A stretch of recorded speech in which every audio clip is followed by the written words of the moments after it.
Hey guys, what the fuck is up, you guys? My name is EmanDan64 and welcome to a review of Death Note. Now, I haven't watched too many anime in my lifetime, but for all the shows that I've watched in recent time, Death Note is probably my favorite. This show is fantastic. Death Note is one of the most popular anime of all time. It's a very surface level show, which I'm genuinely surprised about because of how deep the show really is. Death Note is definitely a show best watched blindly, so don't watch this video unless you have seen Death Note. Skip to the time skip to see my final thoughts. Everyone knows about the story of Death Note. A 17-year-old kid finds a notebook that can kill anyone. In the Death Note universe, there is a Shinigami realm, where the Shinigami reside. Every Shinigami has their own personal Death Note. There are quite a few rules to the Death Note that are all really important. Every rule counts. If it exists, then that rule will play a role in the show. The basics of the Death Note are: you must write the full name of a person and have their face in mind in order to kill them. If a cause of death is not specified, they will die of a heart attack in 40 seconds.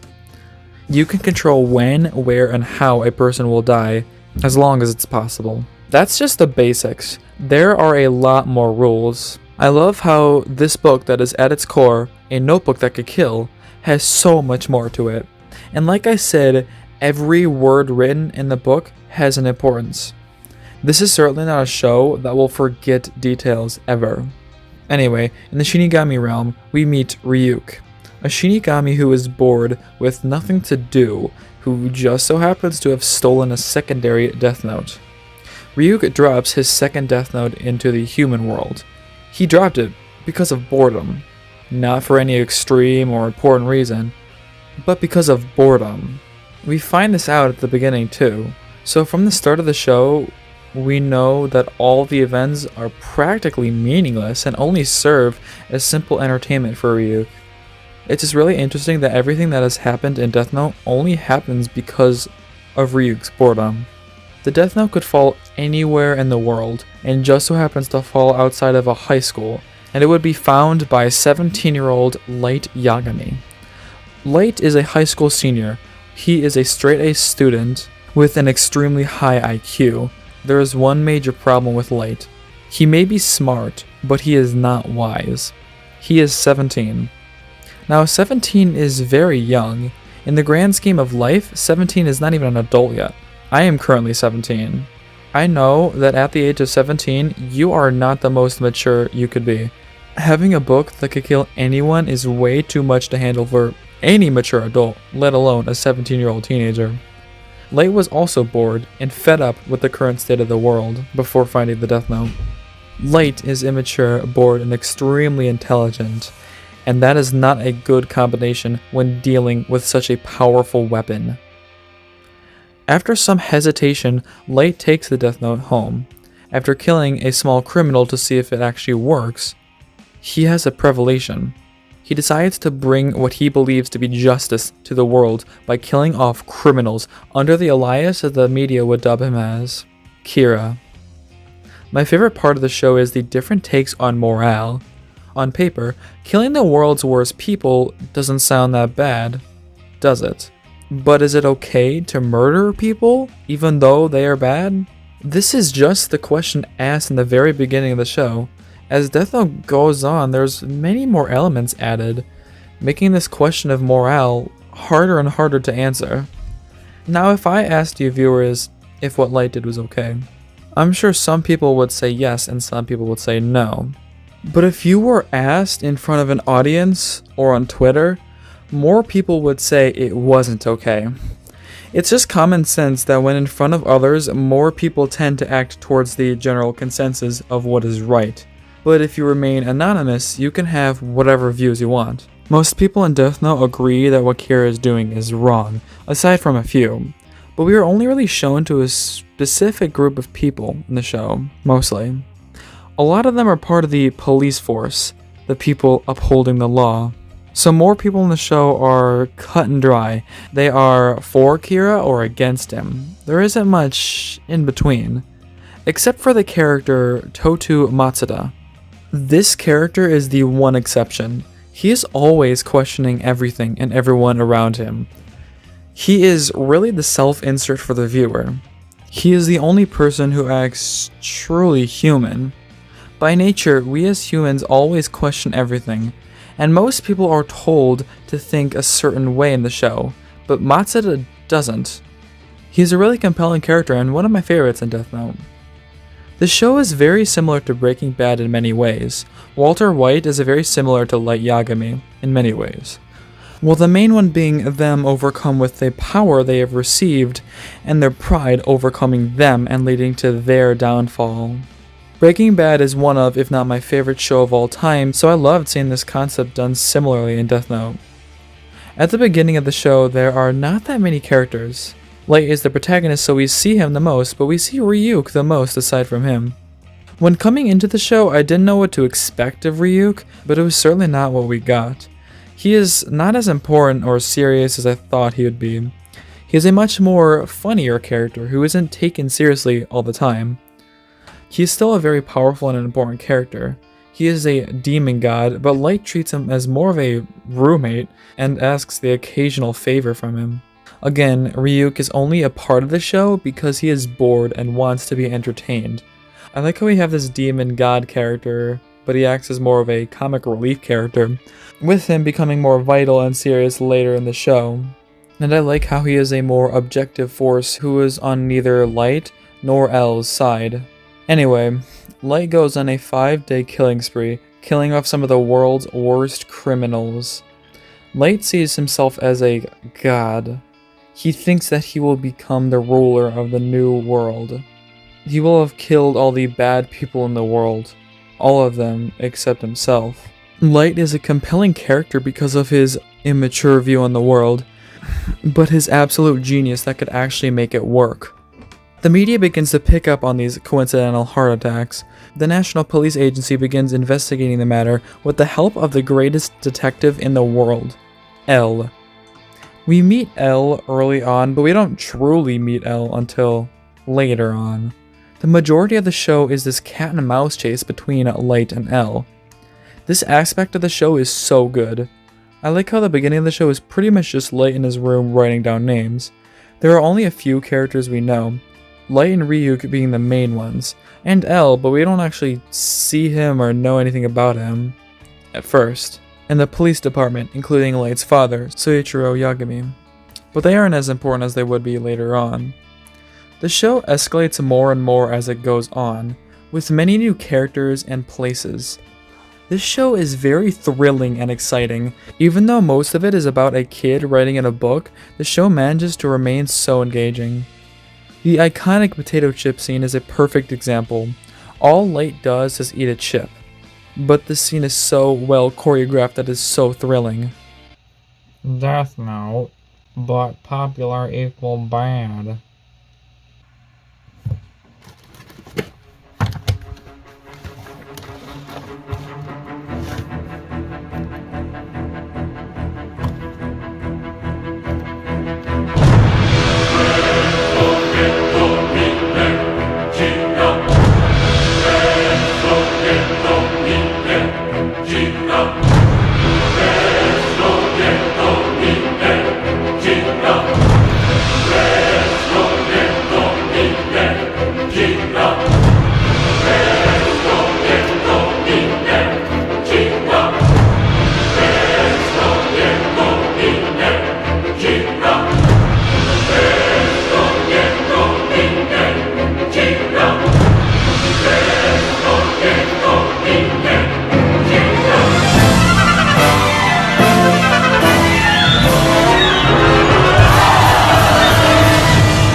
Light and L continuously one-up each other.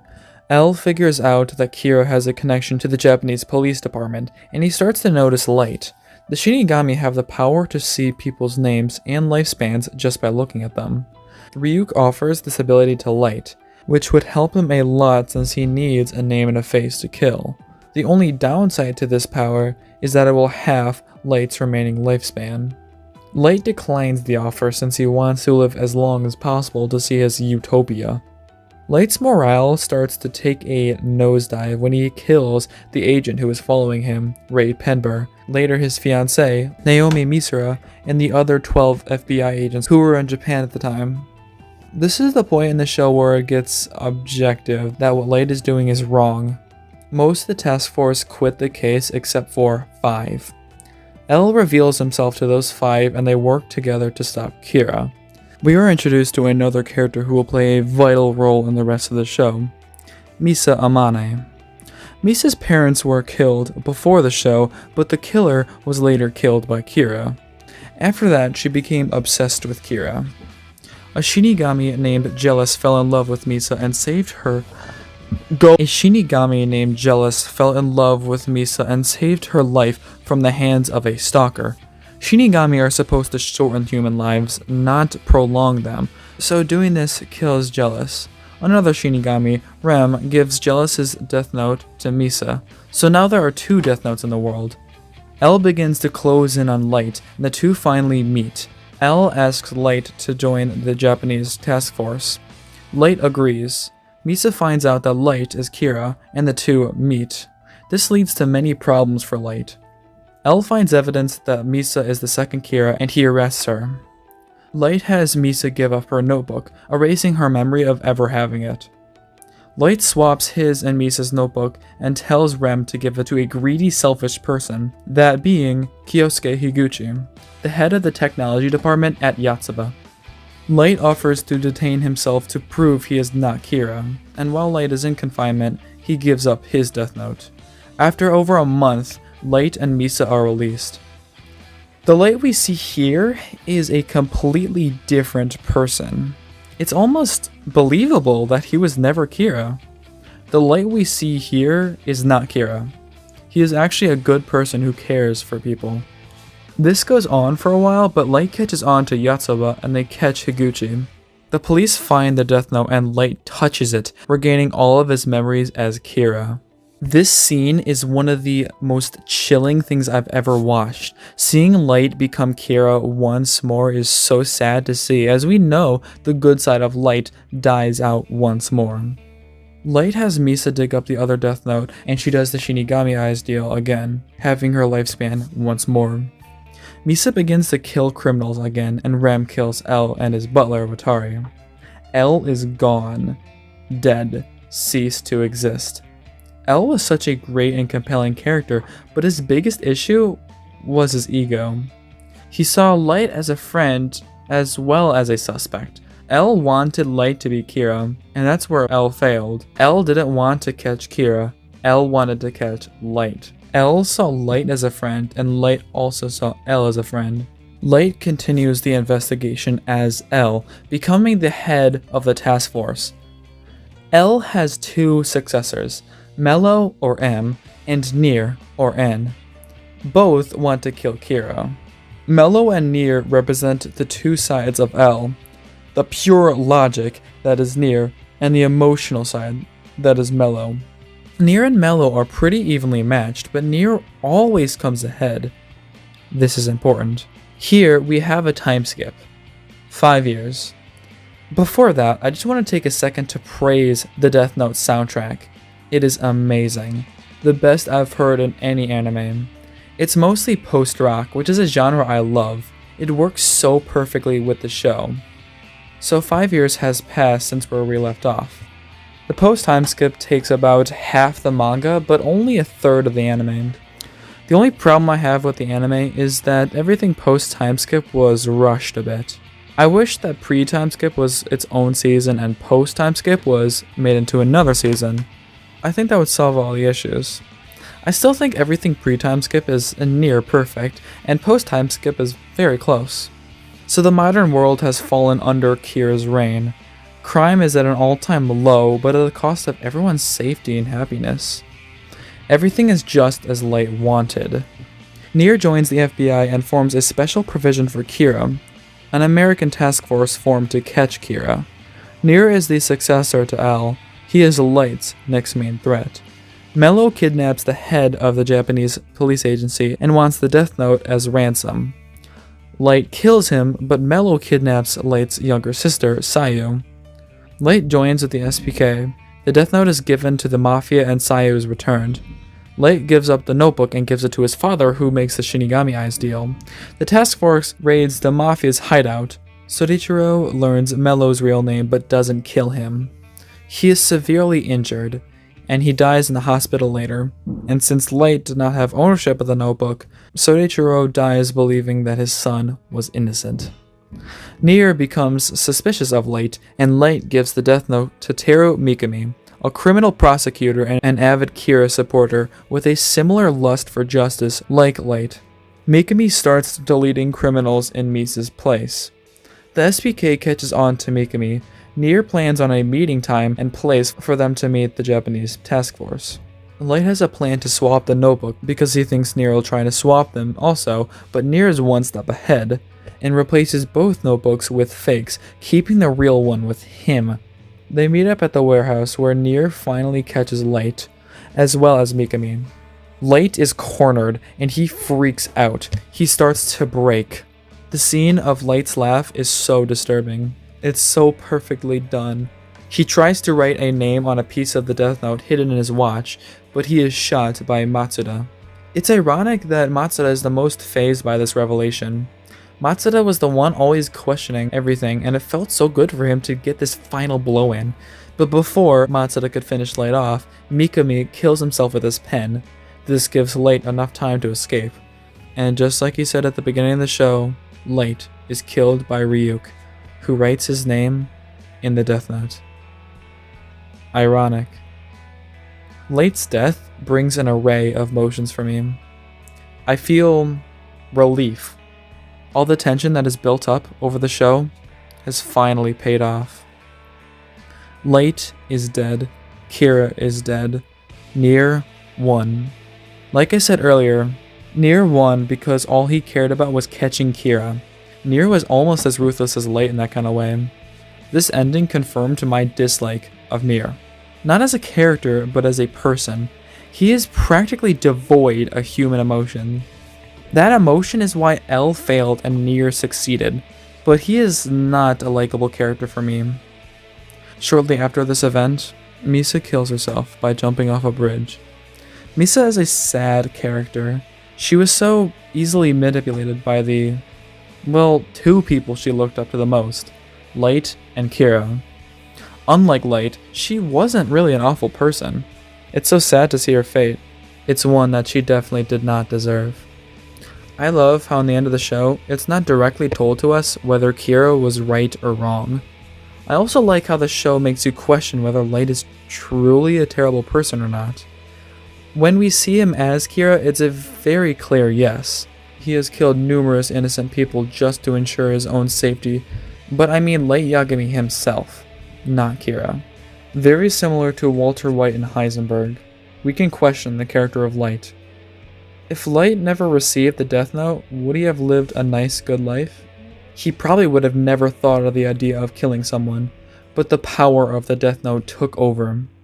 With such great power as the Death Note, it could turn anyone into Kira. Death Note was one of the most thrilling and enjoyable experiences I have ever had with an anime. I don't have much more to say about it really, but it is such a great crime, drama, thriller show. I'm going to give Death Note a 10 out of 10. I recommend this show to anyone. Anime fans, manga fans, non-anime fans. People say this is a good show for people who don't like anime, and I totally agree. This has been Death Note. Fuck you.